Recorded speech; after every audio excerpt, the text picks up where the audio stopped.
It's been a lot, and as much as we wish we could be in person together, it's great to have been able to keep doing these and to stay close.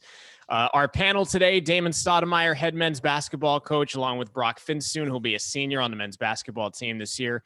Our head women's basketball coach, Bradley Davis, along with Jordan Cruz, who'll be a redshirt junior, and she's a Sacramento native. And we also have Kate Sullivan. You might know her as Kate McAllister from the women's basketball class of 1997. We were supposed to have Tim Johnson with us from our men's basketball side on the alum side, class of 02. He was scheduled to be here, but last minute, as of just a couple of hours ago, he had a big business meeting come up and he could not miss that, or could not miss the meeting. He could not make the Zoom. So he wanted to apologize, but hopefully we'll catch up with him down the road. But it's great to have you all with us. And yeah, we're chugging along towards basketball season. And since Bradley is up at the top of my screen here, top left, I'll start with you, Bradley. What's the mood like around your team right now as we are allegedly about a month away from competing? Yeah, we're a month away from competing. You know, we've been able to be in the gym on a limited basis in terms of what we can do and contact, et cetera, for a couple of weeks now. And that part's been exciting, just to get back and be with the group.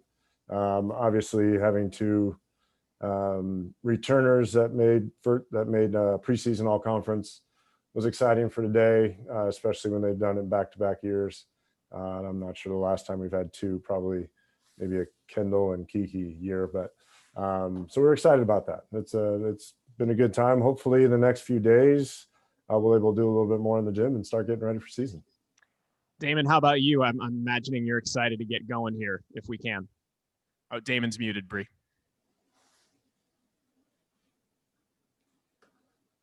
There you go. Yeah.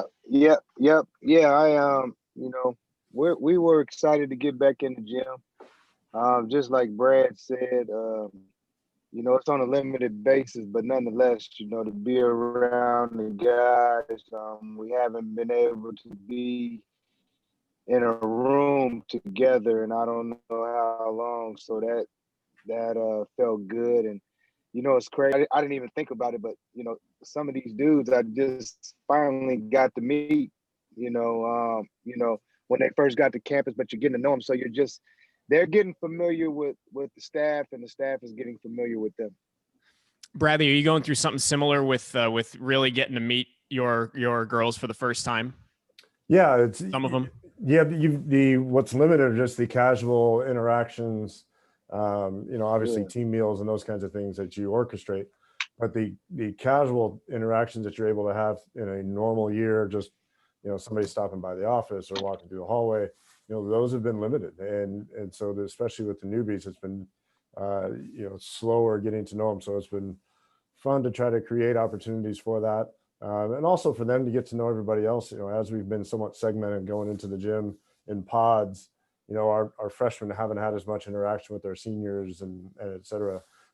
So it's been good to be all back in one room and be able to kind of start that team chemistry a little bit.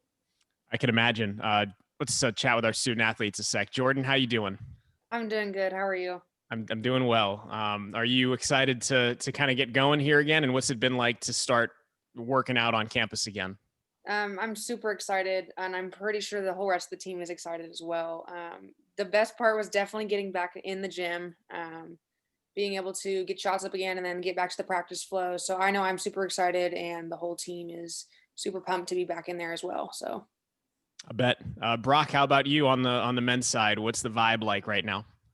I think we're just excited to start playing. We've been practicing since like September. So, we're just working hard right now, ready to play and just ready to showcase what we can bring to the table. Sure. I want to go more in depth here and introduce Kate, who is a grad of the Eberhard School of Business, played 4 years with our women's basketball team, class of 1996. Am I right, Kate? 96, right? I have that correct. Yeah, 397, but yep. 97, 96. Give or take. Yep. I knew, I was like, that doesn't sound quite right, but 96, 97, I'll take it. Although 96 was a great year, so we could end it there too. Sounds good to me.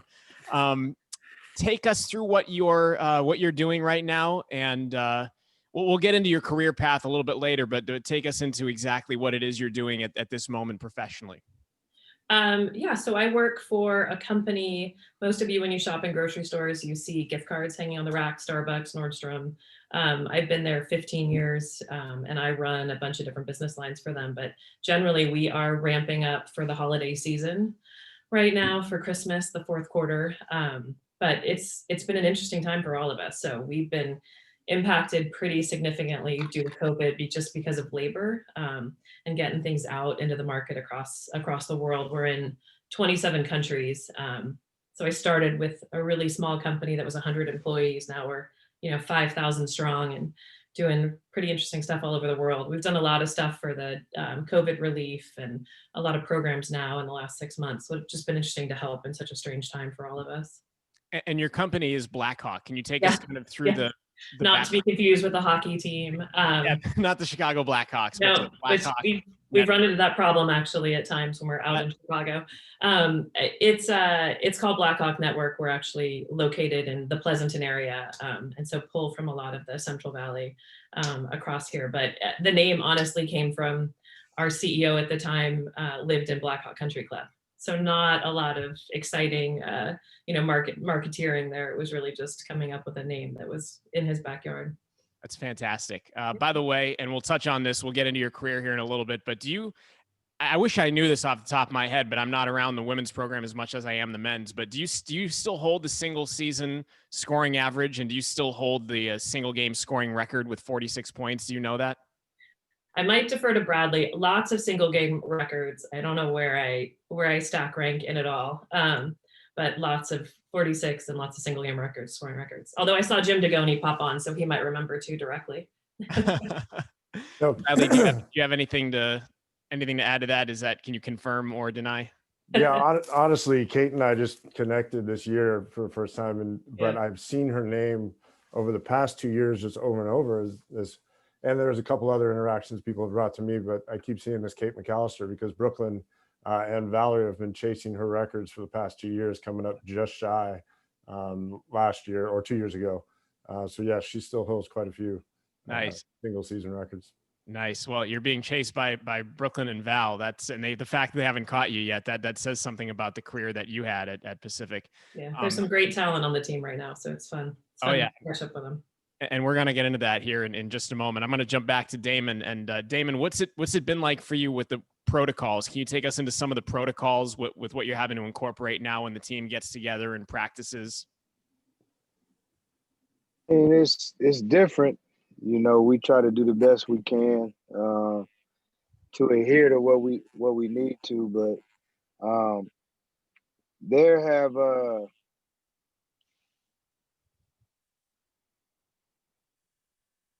has been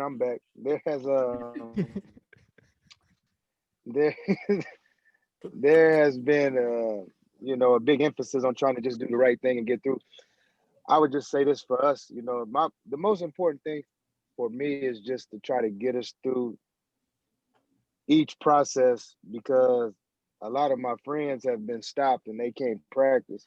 So I haven't gotten too anxious, even though I really am anxious. I try to, like I said, we try to adhere to the protocols, because there's a couple people in the profession that I know where, they've been stopped and got a quarantine for 14 days, everybody, the whole program and different things. So it's been weird. And I would say this, and, I would say this to Brad. I hadn't said it, but it just popped in my mind because it's the first thing I thought. I'm just more so whenever what I've been trying to do is try to get in the meat and potatoes of what I'm trying to do, because there's really not a lot of time to, do the little things, because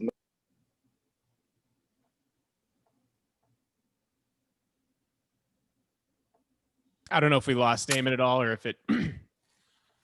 Coach, you still there? No, I wasn't saying nothing. Oh, okay. Sorry. I think my sound cut out at a weird time and then you finished. Yeah. Bradley, Can you touch on some of the protocols that you've been having to deal with and how different it is? Yeah, I mean, it's it started slow, and basically the protocols are this similar protocols to what everybody else has to adhere by in terms of wearing masks, social distancing, limiting your numbers. And so we have a limited amount of numbers, and we've tried to practice in pods. We've tried to keep our groups as close to, roommates as we possibly can. So there hasn't been a lot of interaction between everybody yet. And social distancing comes into play on the floor, where you're trying to keep 6 feet apart and you're trying to do things and drills that way. And like Damon was saying, you're just trying to put in, either, general concepts and/or, break things down into smaller pieces. And then hopefully, later on down the line, we can put those pieces together. Jordan, has it been different for you from a student athlete perspective? It's definitely been different. It's been a lot different, yes. With everything going on with like the pandemic and everything, just the fact that we get to be in the gym together as a team, I really appreciate that. And so I know that the whole team, it's different for us mentally, physically, but I know that we're pushing through and we're making the best of it, and we're lucky that we even get to have a season. So I just know that we're super excited for that. Broc, how about from your perspective? Like how different does it feel? First of all, I just agree with Jordan, like how appreciative we are to be in the gym, how lucky we are to have a season. So we're appreciative of all the people that have came together to help us do all that. But yeah, it's different. Like in practice, we have to do 6 feet apart, can't really guard each other, can't rebound, can't run like fives.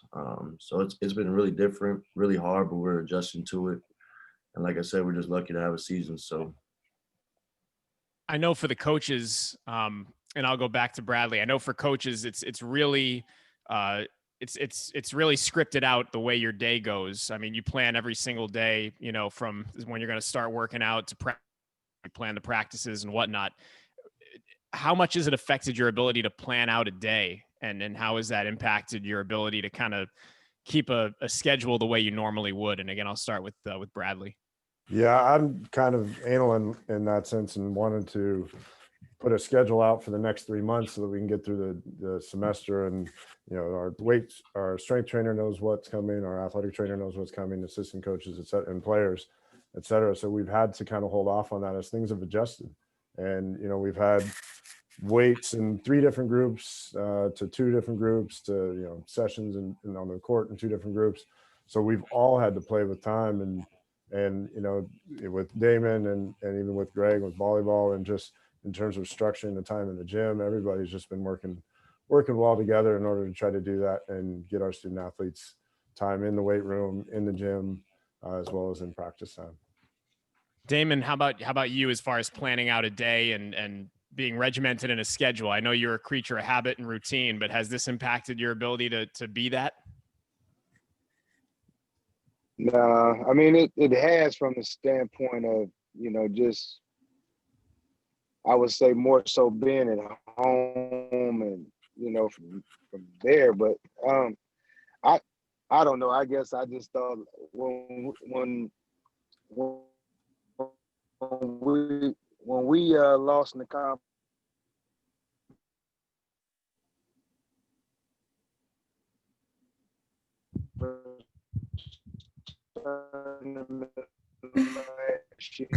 Is that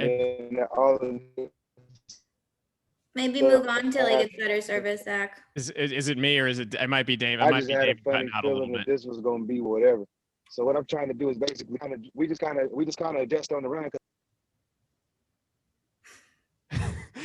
Am I there? Yeah. I think in and out. Now he's back, but Damon was cutting in and out. I wasn't sure if it was me or if it was everybody else. We'll jump back to you, Damon. Hopefully your service gets a little bit better. I know you're on the road there. Kate, I want to jump over to you, and can you, as a former student athlete, can you kind of empathize with what these student athletes are going through with having their experience really impacted by a pandemic and having to sort of change what your vision of what you thought your college experience was going to be? Yeah, I see it a little bit through my kids on such a different level. I have an 8th grade girl, and we can't even get her in a gym right now. So I can't imagine trying to train and compete at such a high level without being able to physically connect or have any contact. So I can't imagine trying to practice without being able to rebound, to Broc's point, or to even being in a gym and trying to maintain 6 feet apart. It just is so counterintuitive. And the athletes that just lost their seasons in its entirety. I can't imagine being a junior or a senior and training for all those years to have it be so undecided, right? And not have any opportunity to showcase all the hard work everyone has put in. It's got to be incredibly isolating to feel like you're in a facility as beautiful as Pacific has and not actually be able to utilize them, right? To actually train and do what kind of at this point everyone was gifted to be able to do. Yeah, and especially that you just opened up a couple of new ones too with tennis and golf, and to have Yep. those kind of idle, it's tough. And of course, Jansen Lagorio Gymnasium, which has now been open for a few years.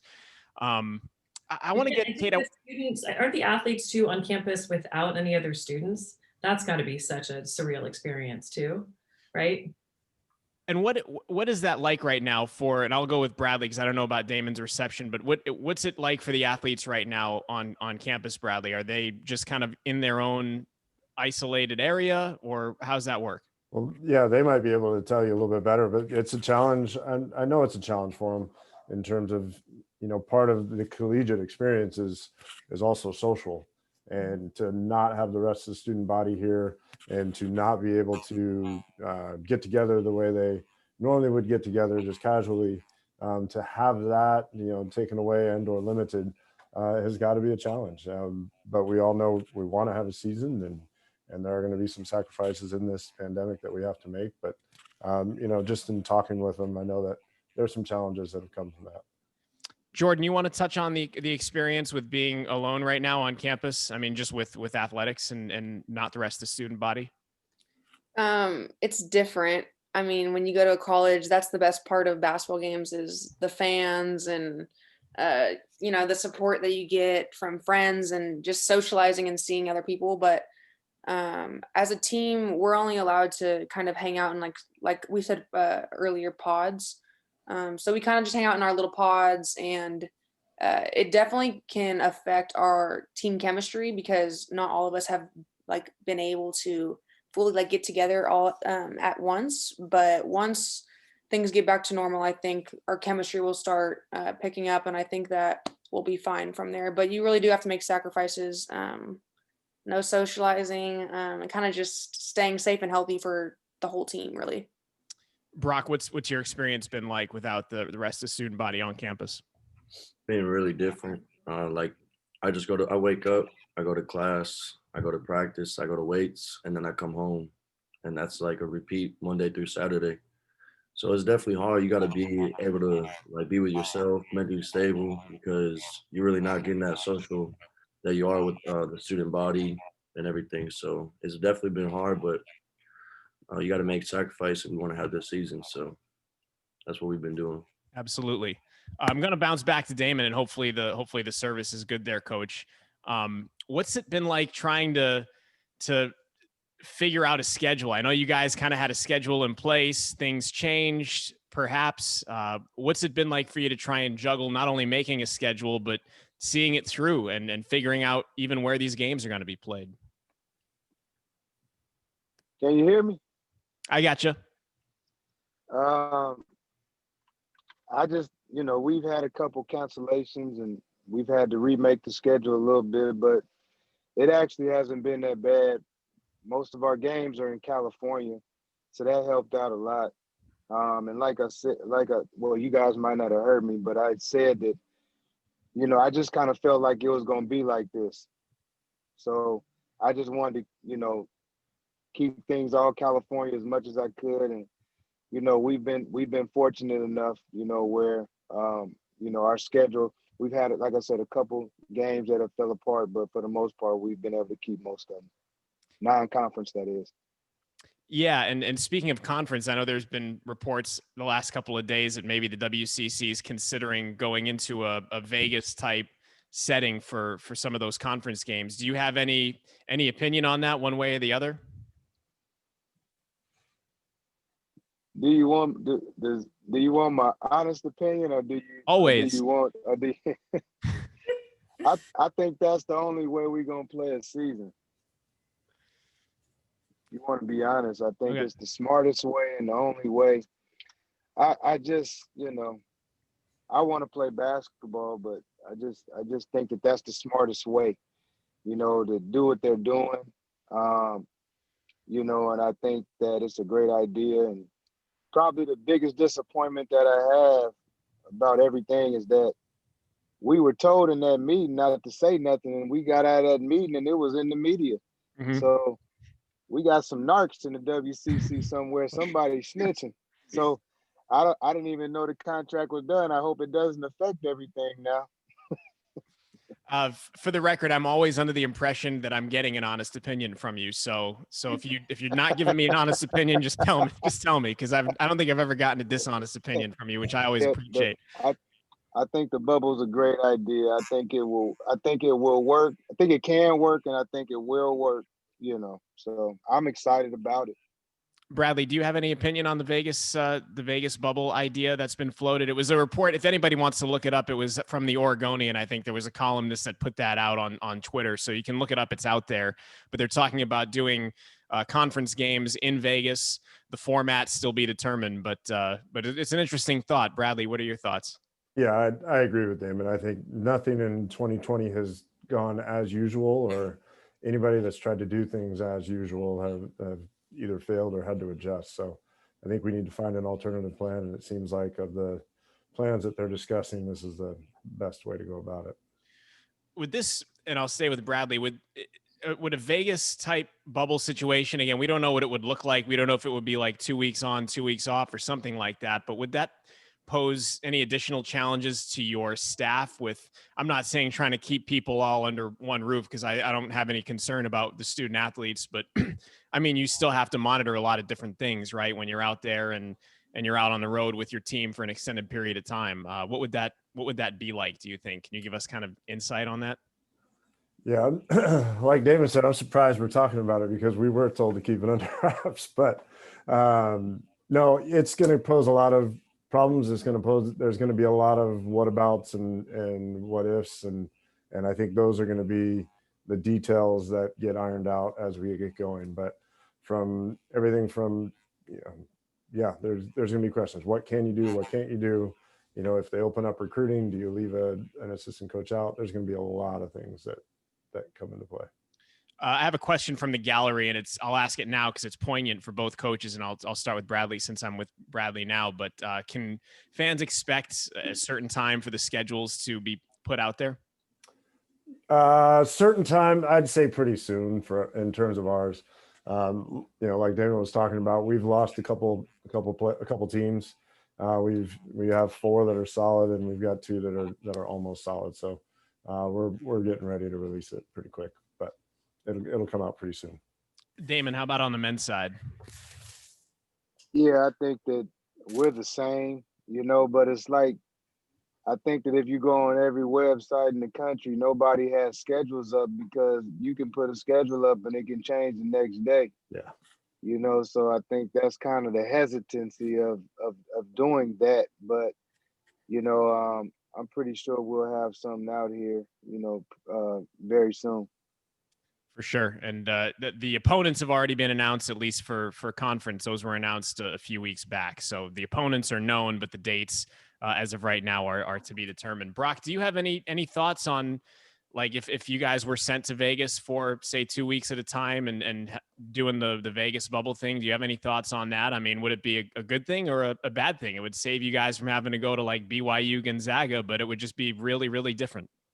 It'd be really different, but I agree with Coach Stoudamire. I feel like that's the only way.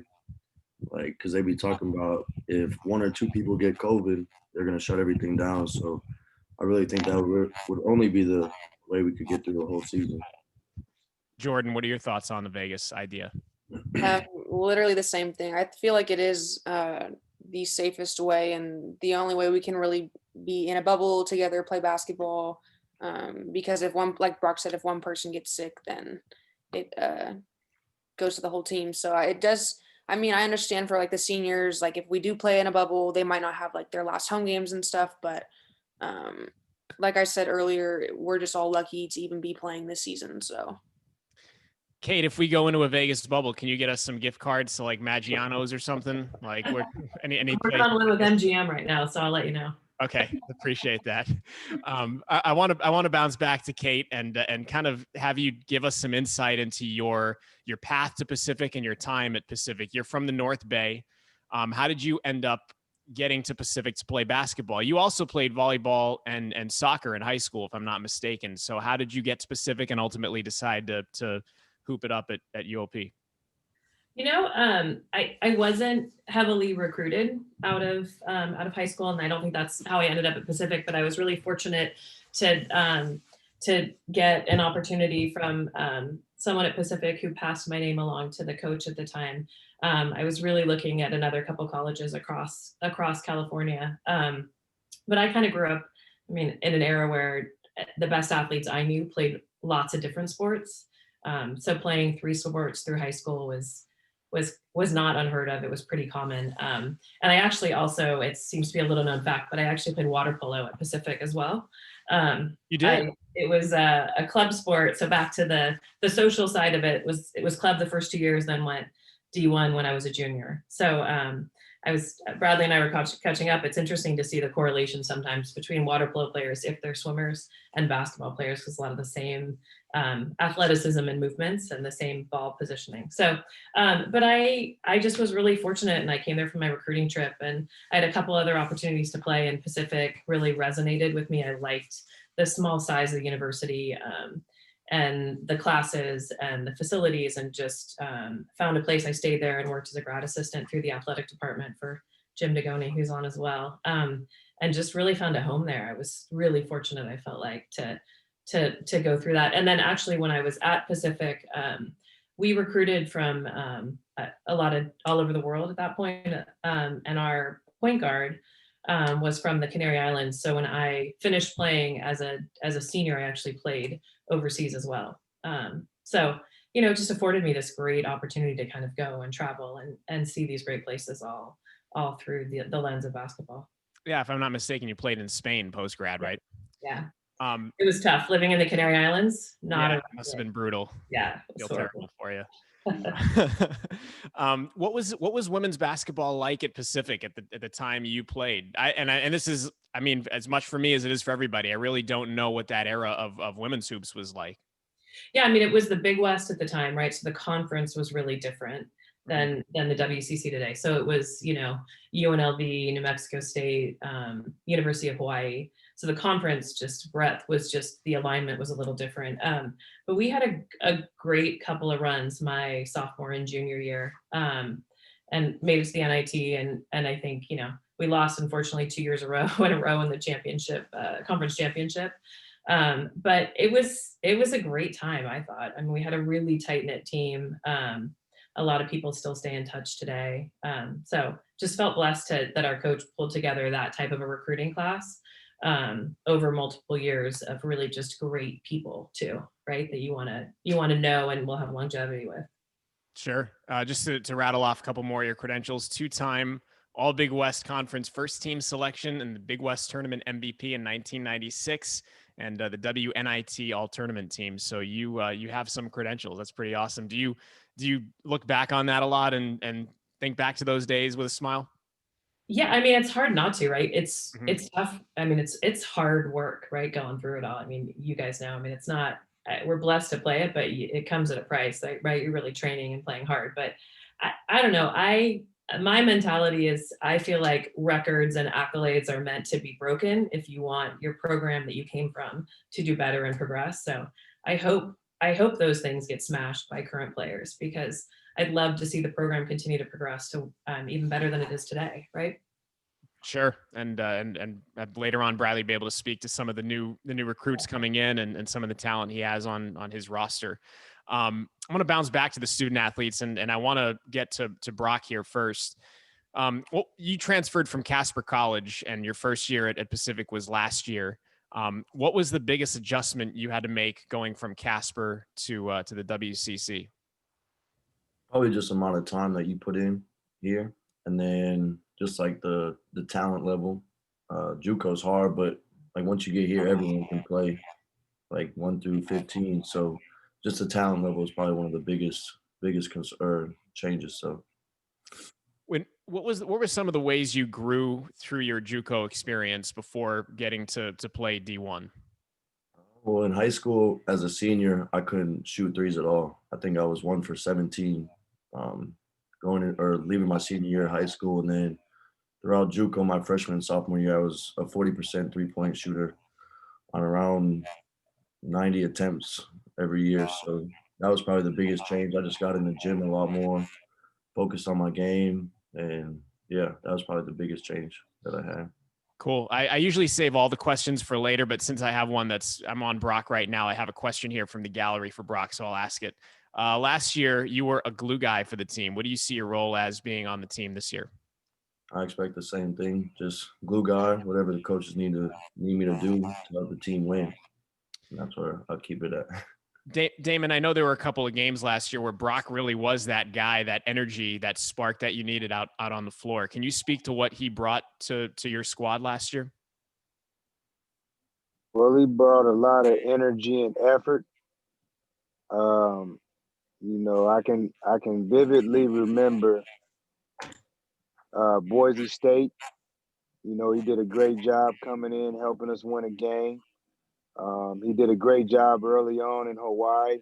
Was another couple good games he had, and when we played the last game of the season against LMU down there, he did a really good job, and I thought Broc really came on and he grew in his role, and I expect to see a lot of those same things this season.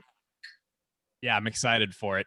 I'm going to bounce over to Jordan now, and you're another student athlete who transferred in. You were at Utah, and then midway through the 2018-19 season, you transferred to Pacific. What was that process like, and how did you end up coming to Pacific? I know you're a native of the area from Sacramento, but what was that process like for you?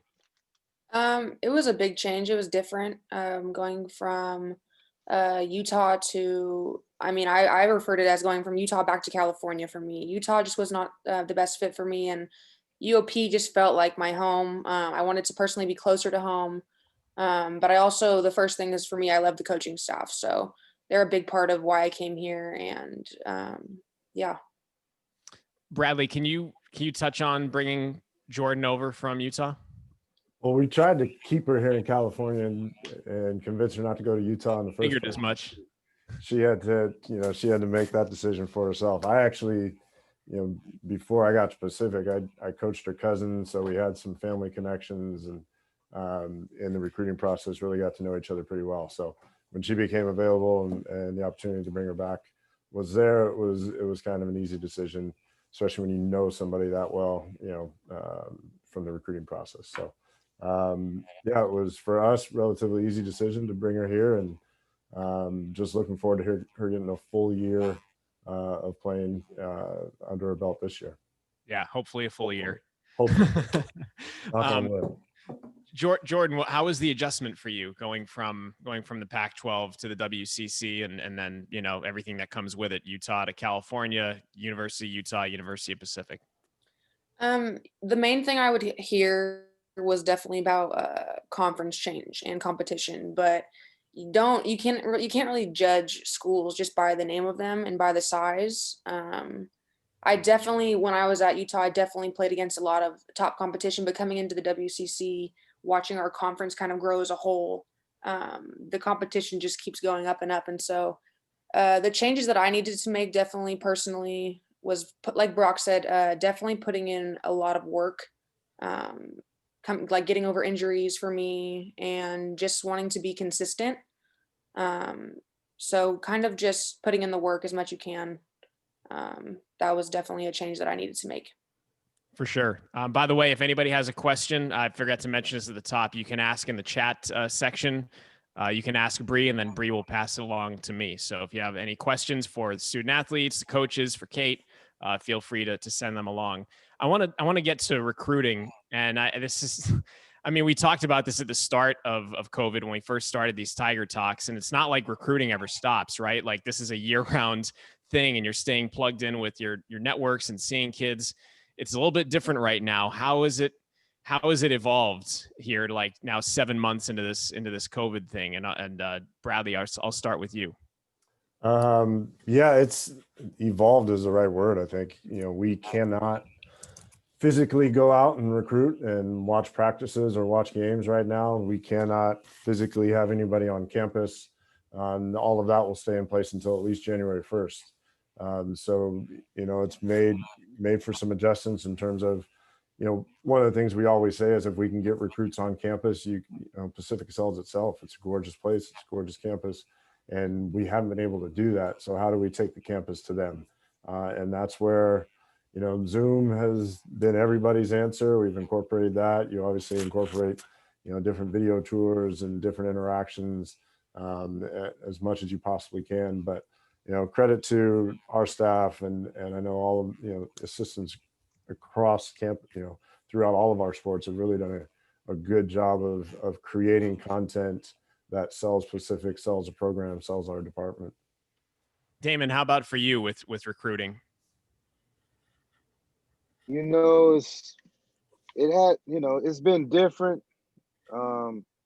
We as a staff have been quiet though. We just been compiling a bunch of information because it's too much going on to take a kid right now. For me, I can't take the kid without seeing him. Like I can't do that. And all these different rules are in play, and you got to be careful. I'm not saying we'll make a mistake, but we probably will because you haven't been able to see enough people, so there's not enough intel to take. But I guess we want to be careful in that we don't make multiple mistakes if that's the case. So it's hard right now. And like Brad said, Zoom calls are all good and well, but there's nothing like the old fashioned way of looking somebody in the eyes and getting a chance to talk to their parents and different things of that nature. So for us, we've been taking it slow, and it's been a little different, and it's a bit tricky right now out there. I think it's more tricky. I would say more so than the coaches recruiting. I think I'm getting recruited more by players. I mean, there's more players trying to commit to me now than ever before. And I'm like, Wow. Man, hold on. We got to hold on tight. So.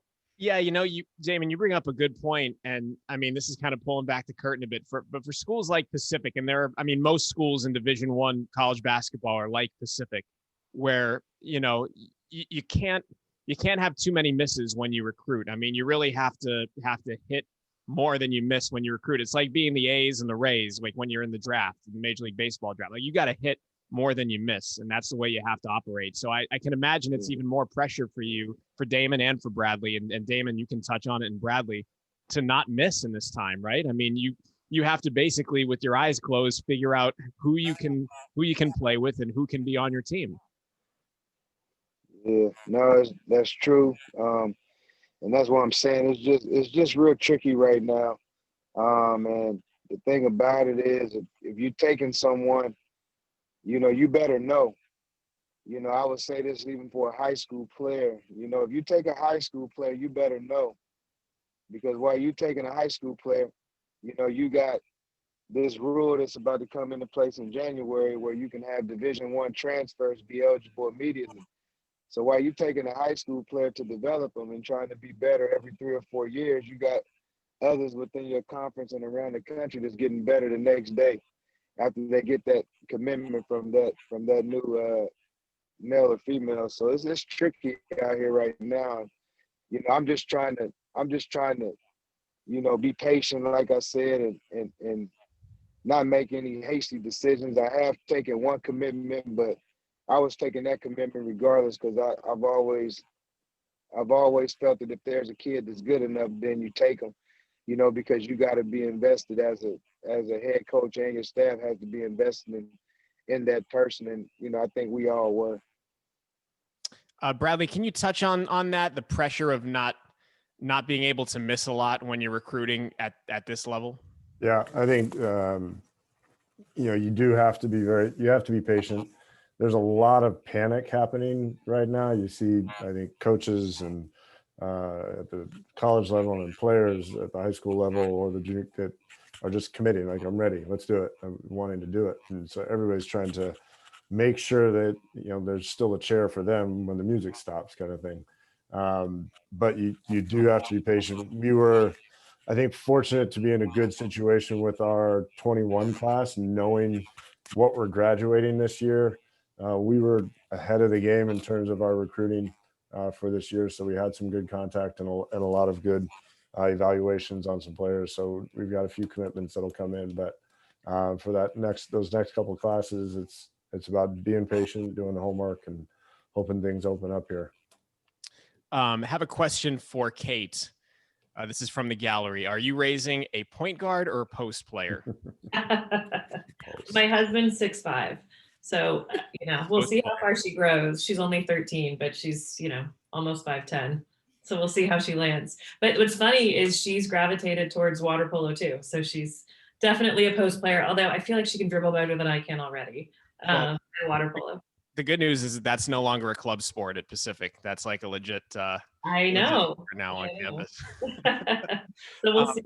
We try to take the stress off of it, though. I try to let her be her and not feel like she's got to live up to my expectations and my shadow. So yeah, that's the way to do it. That's the way to do it. But that being said, can you take us into the type of player you were? Like, did one of the second part of this question is, did coach ever let you hoist up the 3 ball?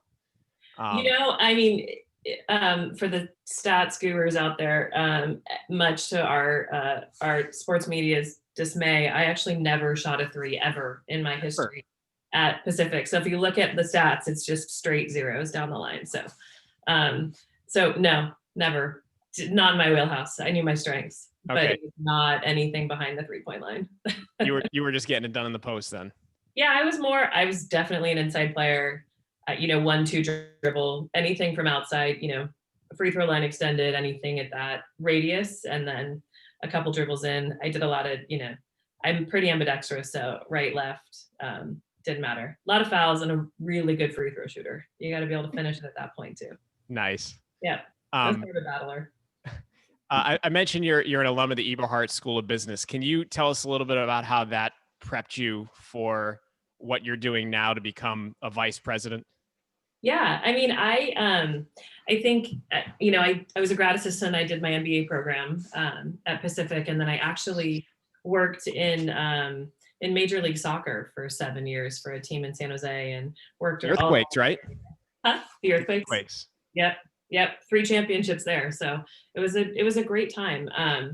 And I transitioned to the company I've been at now, really to create a sports program. So gift cards, good for tickets, merchandise, concessions. They wanted somebody that could speak sports and work with the NBA and NFL to design and create these programs. And it was just a great transition for me to kind of step it up to the next level and expand what I had been doing. Kind of, I was very operational in sports management side, but now I run a bunch of our product building teams. I run a supply chain that ships out almost 1 billion cards a year. Wow. So it was really this great way to expand, and I have huge teams of people that I work with, and I think a lot of those leadership skills all started back at Pacific. I had an old CEO once that said when he's looking at 2 resumes and they're same skill set, if one was an athlete and one wasn't, he always picks the athlete. And just because of all of the perseverance that everyone's been talking about, Jordan was talking about, healing and working harder, and all of those things that take everybody to the next level is something that I've kind of lived by too. I have quite a few former athletes that work for me, and they're just top of their game because they understand how to get it done and how to work really hard to get it done and to work well with others. So I think those are some of the paths that Pacific set me on, and having great people. I mean, I know I and Jess said Jim Degoni was on here, but having great role models that really took the time, both coaching and in the athletic department, and the teachers at the university, and honestly, a lot of the boosters that I interacted with, was really just a great way to learn. Because Pacific does an incredible job of surrounding itself with really incredible people. And I think that's how, if you take the time to interact and learn and meet them, you'll gain a lot of insights from them. You know, you bring up a great point about the athletes and perseverance. I always tell this story. My very first road trip with Pacific, we went to UTEP at El Paso, and then we flew right from there to UCLA because we were in the preseason NIT, and they played 2 games at UCLA.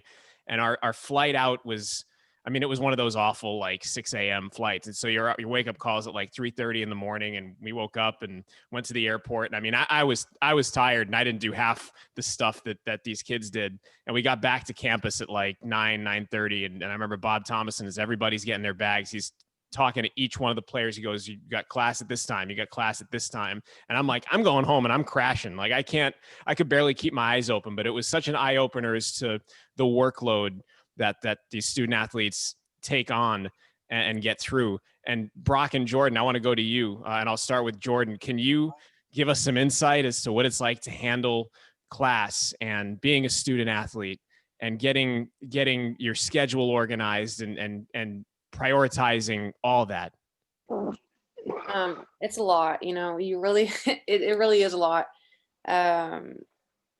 You just have to really focus, and you gotta just want to get stuff done. If you procrastinate, then that's more stuff on you and everything. But honestly, as long as you just get your stuff done, work, tests, time management, I mean, I think everything, like even with like being early to class, being early to practice, it just teaches you how to like manage the time correctly and just how to get stuff done. So it is a lot, but we're able to do it. So.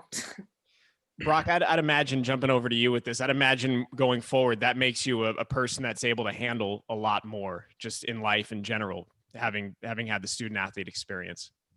Yeah, no, you can handle, like, you learn to handle a lot. School, classes, your social life, talking to family, friends, just doing things that make you happy. So like you gotta be good with time management, being on top of your stuff, just doing the things that you love. You just gotta be on top of your stuff. Sure.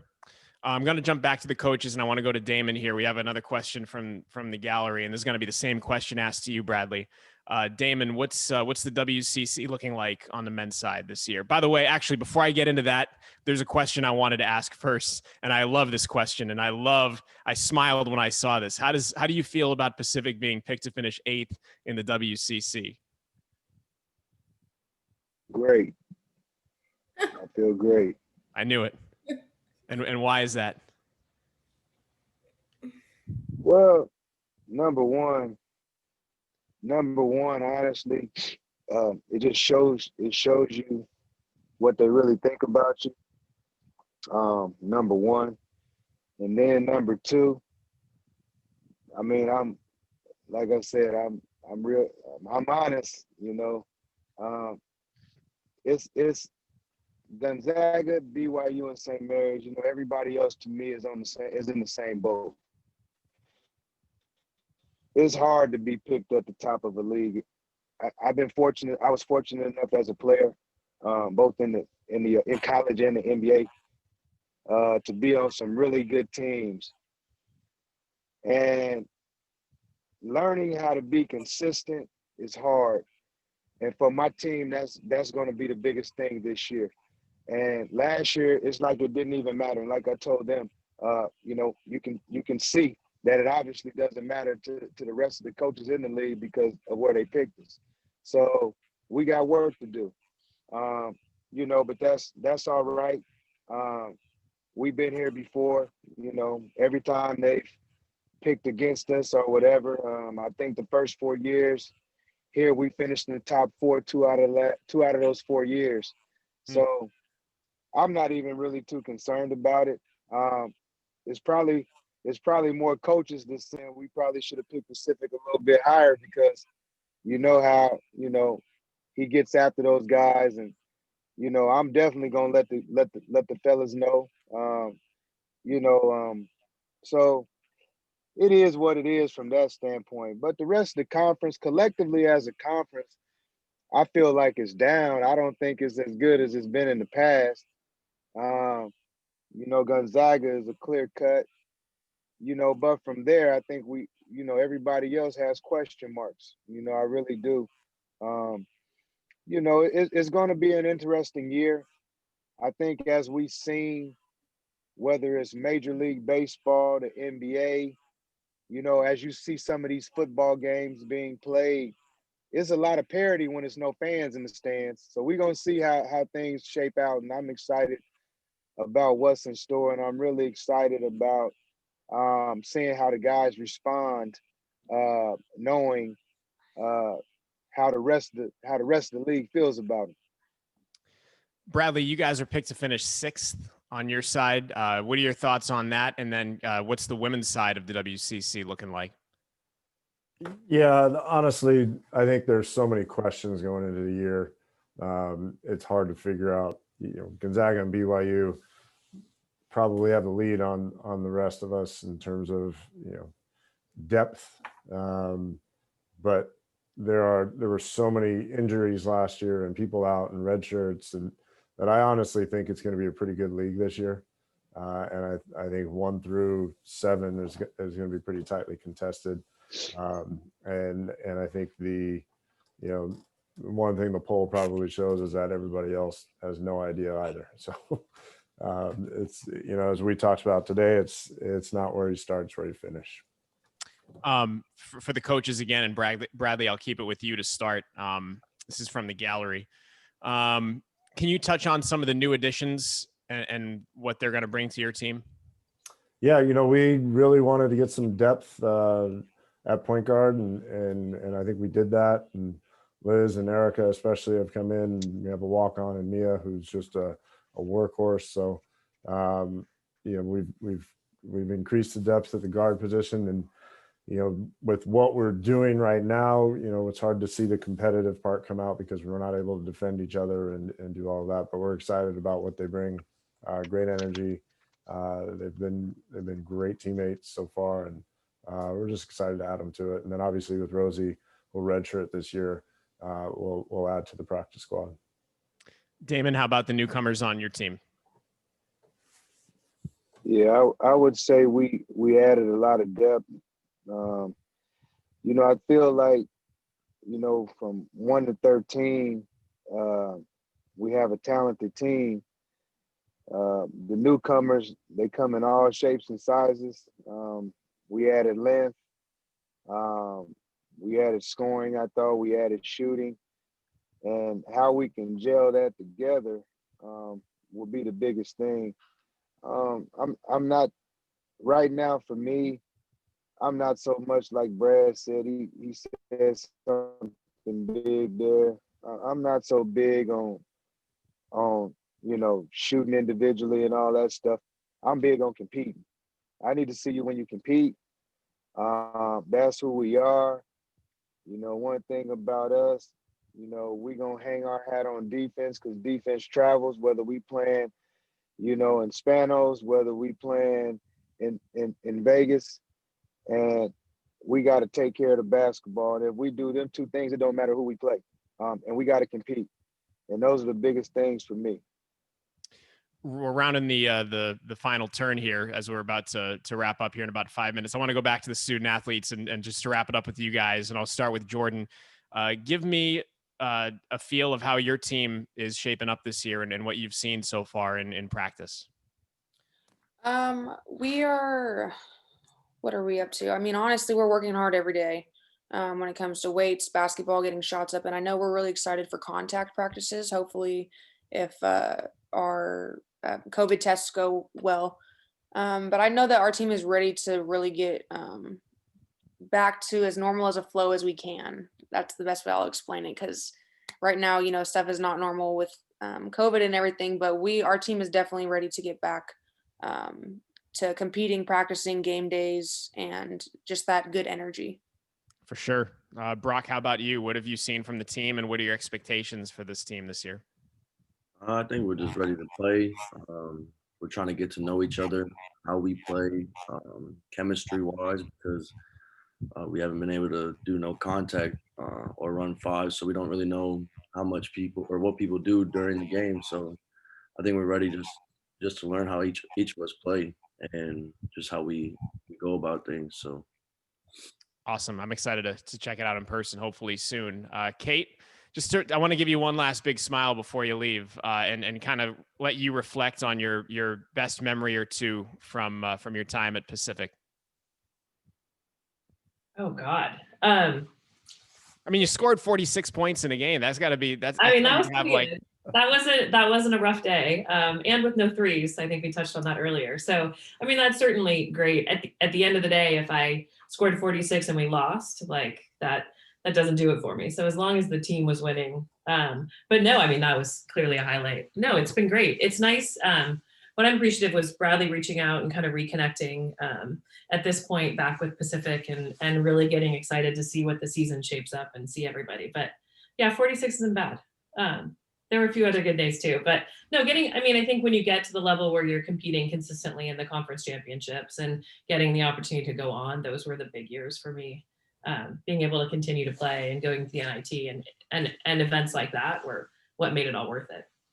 Awesome. Well, I think I can speak for everybody when I say we'd love to have you back out, and anytime you want to swing by, it would be a pleasure to have you. And thanks for being here today. Thanks for having me.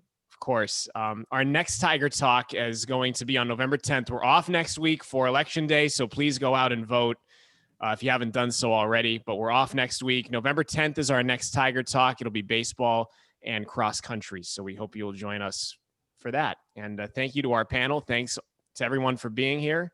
And until next time, go Tigers. Thanks, everyone. Thanks all. Thank you.